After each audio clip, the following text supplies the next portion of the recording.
hope you all are enjoying your good health and doing well in your studies. So let's begin the last module of this chapter, chapter 1 in history, that is the rise of nationalism in Europe. So let's begin this session. Starting with the meaning of few keywords, thereafter the topics like the age of revolution between 1830 to 48. It was the time period of hunger, hardship and popular revolts. Thereafter the making of Germany and Italy with the help of video we are going to understand. At the end we will end up with the visualizing of nation. First keyword is Ottoman Empire. It is the Turkish Empire ruled by Khalifa, the spiritual and temporal head of the Muslim. Next keyword is ethnic. It is the term related to the common racial, tribal or cultural origin or the background that community identifies with or claims. Allegory as an abstract idea which expressed through a person or a thing. An allegorical story has two meanings, one literal and one symbolic. Last word is Romanticism. Romanticism is a movement which promotes the feeling or the emotion towards the cultural heritage of a nation. So let's discuss the topic, and the topic is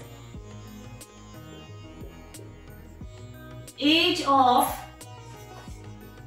Revolution in Europe, and it was the time period between 1830 to 48. So under this age of revolution we will see how in different parts of Europe revolution were taking place for their independent nation, and these all came because of the feeling of nationalism which people got inspired from the French Revolution. So let us start the first incident in year 1821 when Greece revolted for its freedom.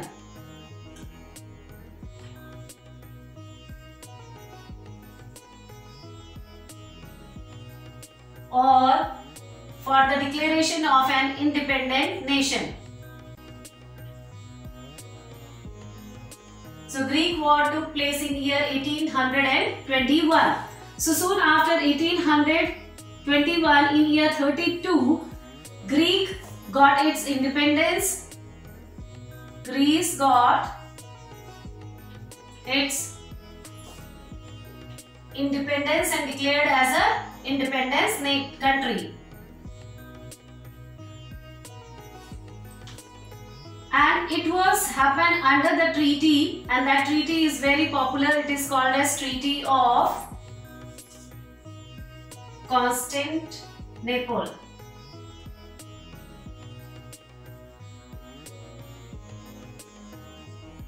So in year 1832, under the Treaty of Constantinople, Greece got its complete independence and declared as an independent.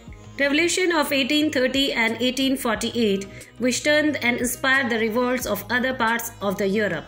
Revolution of 1848, France established a republic and other European nations were inspired to create constitutional monarchies or remove their monarchs from the power completely. Commoners demanded popular sovereignty, voting rights for all men and social equality. Revolution of 1820, liberals in Spain, Portugal, Italy and Russia rised up against absolute monarchs. The Borghese and the common people established constitutions that they gave him more right. After the revolution, many monarchs were able to regain the power they lost. Revolution of 1830, France established a constitutional monarchy and trend spread through Europe including Belgium, Germany, Italy and Poland. Borghese leaders established censitary voting rights, so wealthy and educated individuals had more voting power than commoners.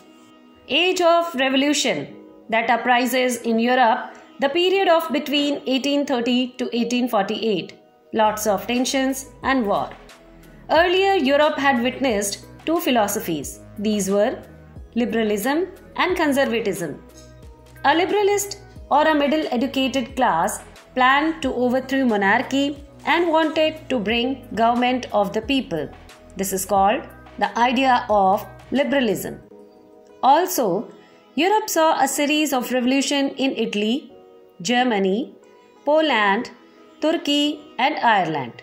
In year 1821, a significant event mobilized nationalist feeling among the educated class of Europe. This was the Greece War of Independence. The Greeks struggled against the autocratic Ottoman Muslim Empire and began nationalist movement. After the war, Treaty of Constantinople signed in year 1832. It recognized Greece as an independent nation.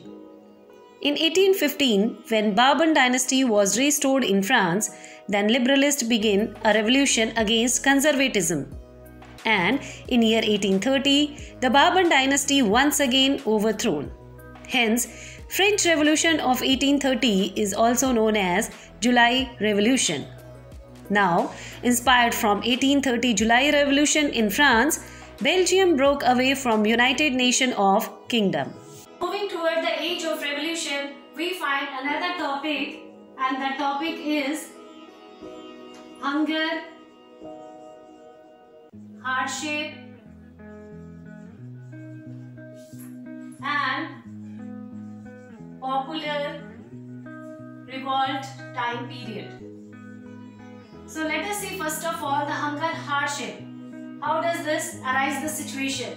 So around 1830s, when we see the complete scenario of Europe, we find that Europe was under the great economic crisis. Under great economic crisis. So how this crisis was taking place? Two reasons were there behind this. One was growth of population, or we may say overpopulation. Another was shortage of food. So these two reasons were there which was faced by entire Europe in the time period of 1830, and that time period is considered as great economic crisis, which made the common people life very hard, and most of them they died due to hunger. So it was the time period of hunger and hardship. Now popular revolt, if we talk about, then in year 1845 a very miserable incident took place. It was the kind of revolt which was fight against by the workers or the weavers against the contractors. So these weavers were from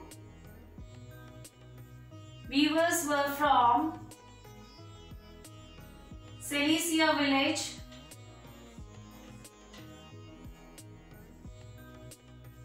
and they fight a war against contractor. Now these weavers were promised by the contractor that their salary will be increased and they will be given very good facilities. Now this contractor cleverly provided huge amount of raw material to them to produce the goods in limited number of time. After hearing the promises of contractor, all the workers day and night they started working and started making the goods and production. Now soon after getting the good amount of production, contractor denied and refused to listen about his promises, and all these demands he was unable to fulfill. Thereafter these weavers started protest against him and his policy. So this was the miserable coincidence which is described in the book. Now apart from this, in year 1848, moving towards the Germany, when we find that Germany soon after getting inspired from the French Revolution, and in other part when revolutionary action was taking place against the monarchism, it also inspired. And then in year 1848, Germany also demanded for their constitution.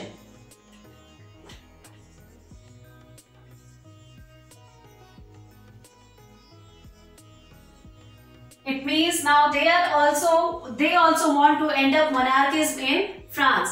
So in year 1848 this incident took place in France. For that these people, around 831 representatives, they assembled and started marching towards the St. Frankfurt, and there they decided in front of St. Paul that they need to be assigned some kind of rules and regulations for their country, and it should be in the form of constitution. Let's conclude in short hunger, hardship and popular revolt time period. It was the great economic crisis or the hardship time during 1830s for the entire Europe. Widespread unemployment, urban congestion, competition from machine-made goods from England, feudal dues, rising of food prices and failing of crop. All these were the hardship time period for the common people. Now popular revolts in the France in 1848 resulted Louis Philippe to run away from the France. Thereafter, it declared the Republic and then has given the right to vote for the common people above 21. Thereafter, in France, several workshops were created to create new employment opportunity for the unemployed people. In Silesia in 1845, weavers led a revolt against the contractor who was cheating them. They surrounded his house and demanded higher wages. Getting only threat from him, they attacked his house and destroyed his goods. Now few more topics like making of Germany, unification of Italy. In unification of Italy, the role of Giuseppe Mazzini, Cavour and Garibaldi, all these, apart from this growth of Great Britain, we are going to enjoy with the help of video and going to understand with the help of few clipping. So let's enjoy. Unification of Italy. This happened just after the French Revolution, which took place in 1789 and which gave the idea of liberty, equality and fraternity. Further, the large empire was established by the Napoleon Bonaparte, which gave the military idea to the other part of the country. Further, the period of 1815 witnessed the nationalist movement almost every country in the Europe. The aim of nationalists differ across countries. While in some countries, the primary objective was to gain independence. In other, it was to unify a divided nation. Italy and Germany were two such countries where the struggle for unification was strongest. Some countries in Europe were divided into number of states. There was no unity among them. Similarly, Italy was divided into many small principalities. Napoleon's conquest of Italy brought small principalates under a single administration unit. Italy became a part of French Empire and imbibed the ideas of French Revolution. In year 1814-15, following the defeat of Napoleon Bonaparte, a great peace conference was held in Vienna, the capital of Austria. The European statesmen at Congress of Vienna decided to restore Europe to its former position, that is, before the outbreak of French Revolution and Napoleon's conquest. The changes made by Napoleon were set aside, and the old rulers were restored to their throne. Italy was once again divided into numerous small states. The richest and the strongest Italian state was Sardinia, which included Piedmont. The papal state comprising of Rome, central Italy belonged to the Pope. Lombardy, Venetia, Modena, Parma, Tuscany and Austria. The two major obstacles to Italian unification were Austria would not give up the Italian territory that lay within her empire, whereas Pope would not give up the papal state to the Italian nationalist. With the failure of Revolution 1848, the first attempt to unite Italy was failed. Sardinia had tried to lead an all-Italian movement against Austria, which was easily crushed by Austria. Italy at this time had a number of secret societies that wanted to liberate and unify the country. The Carboni was one of such secret societies that aimed liberating Italy through armed uprising. The Carbonaries were, however, suppressed ruthlessly by the Austrian army. These Carbonaries were established by Giuseppe Mazzini. Giuseppe Mazzini was the member of Carbonari and in 1831 he formed an organization called Young Italy. Its aim was the independence and unification of Italy and subsequent establishment of republic. The organization encouraged young men to join and support the cause of Italian unification. In 1848, Young Italy organized mass uprising in many parts of the Italy. Due to the lack of coordination and organization, these uprisings were suppressed easily by the Austrian army. The King of Sardinia, Victor Emmanuel, was an enlightened and liberal ruler who appointed Count Cavour as his prime minister. After 1848, Count Cavour, the prime minister of Sardinia, took up task of unifying Italy under the leadership of Sardinia. He was a passionate nationalist and one of the greatest statesmen of Italy had ever produced. He devoted all his energies to strengthen the Sardinia and lead to the Italian in their struggle of unity and independence. In 1859, Cavour allied with Napoleon III, the Emperor of France, and went a war with Austria and succeeded. Together, they outset the Austrian and Lombardy, which was then annexed to the Sardinia. Cavour also persuaded Tuscany, Modena, Parma and Papal State to join Sardinia. A new Italian kingdom was thus formed. Only Venetia, which was still under Austria, the kingdom of Two Sicilies, whose ruler refused to unification plan, and Rome, which was under Pope, remained outside the fold. Garibaldi was an instrumental in the liberation of Two Sicilies. He organized a loyal band of 1,000 brave, patriotic men, dressed in bright red shirt and led by Garibaldi. The 1,000 heroes first liberalized Sicily and then Naples. By the end of 1860, the Two Sicilies have been liberated and united with Sardinia. Later, when Austria was defeated by Prussia, Venetia also joined Italian Union. When Prussia attacked France in 1870, the last barrier to the unification fell. Rome joined to Sardinia, and this completed the process of unification. Nationalism had triumphed in July 1871. Rome became capital of unified Italy, headed by King Victor Emmanuel II. Towards the unification of Germany, situation before unification, in Congress of Vienna, Germany became a confederation of 39 states and small independent states led by Austria. The main one, Prussia and Austria, they were concurrent lead to the confederation. German unification passes through different stages between 1864 to 1871. Unification of northern state. Prussia defeated Austria, which was expelled from confederation, now led by Prussia. Towards the unification of Italy, we know the situation before unification. Italy was divided into several states. The top portion of Italy was controlled by Austrian princes. The central portion of Italy was ruled by Pope, whereas the bottom portion was ruled by the Bourbon dynasty of France. The stage of unification of Italy passes between the time period of 1859 to 70.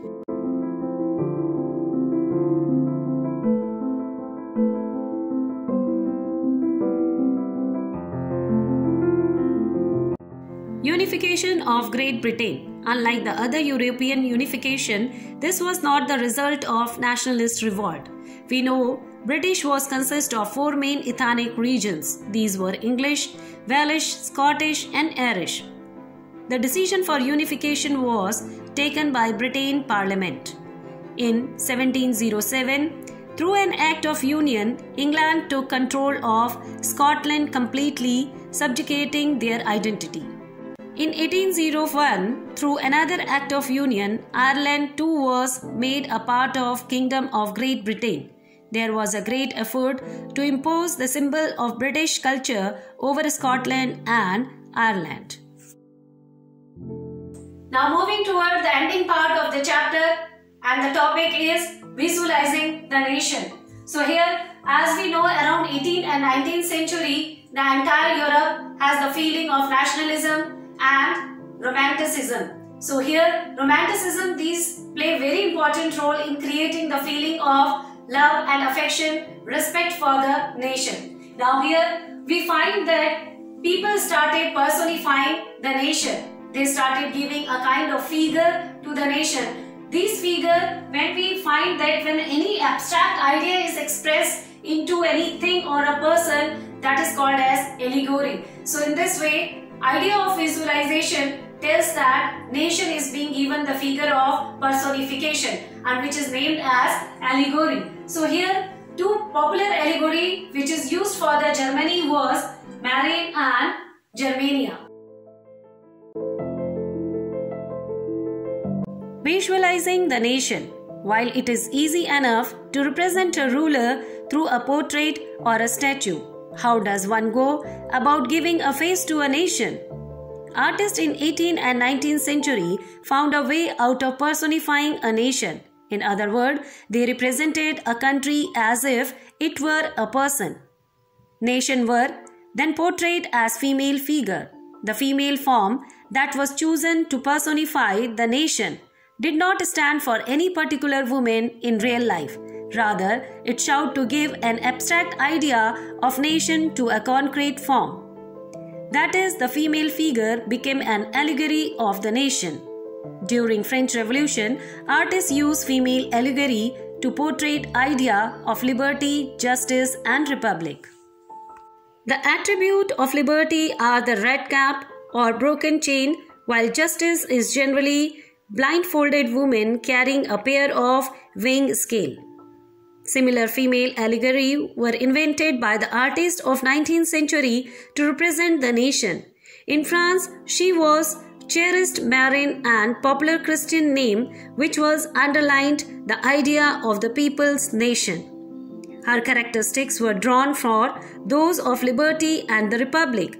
The red cap, tricolor, and cockade statue Marie was erected in public square to remind the public of national symbol of unity, and to pursue them the identity with its Marie image were marked on coins and stamps. Similarly, Germania became allegory of German nation. In visual representation, Germania wear crown of oak leaf as German oak stands for heroism.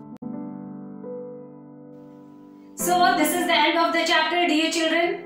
Before going to start new chapter in history, soon the video of revision of this chapter will be sent. Till then, stay connected, stay happy. It's time to do some questionnaire. So first question is, who among the following formed secret society called Young Italy? Otto von Bismarck, Giuseppe Mazzini, Metternich, John Gutenberg Herder.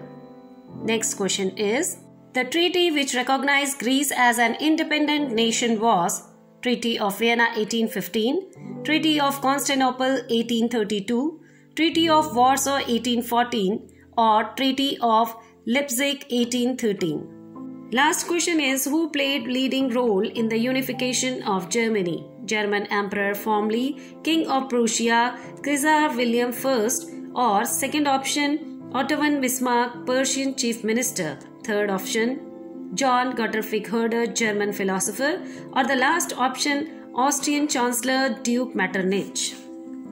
Answer all these questions in comment. Thank you for watching.